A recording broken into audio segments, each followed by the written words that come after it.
ganito, tuhay. That's tuhay, anak eh. Apo, abol, yes. Kasi hi to Auntie, Joyce. Ano ba yan? Say hi. Say hi to Auntie Joyce. Say hi. Nakatali ang buhok. Kasi si Kuya Abram, ayaw naman niya pagupitan yung kapatid niya, nangingialam. Pa nakatikim ng gupit.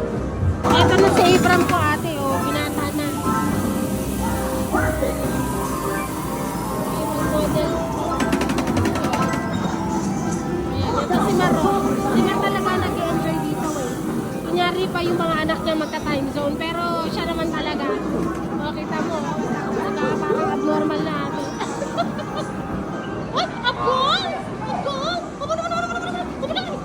Magigilak ko! Magigilak kayo! Huwag mo nilabas yan doon! Dati ko! Doon yung bola! Ang layo na inikot! You say hi to Auntie Joyce. Hi Auntie Joyce.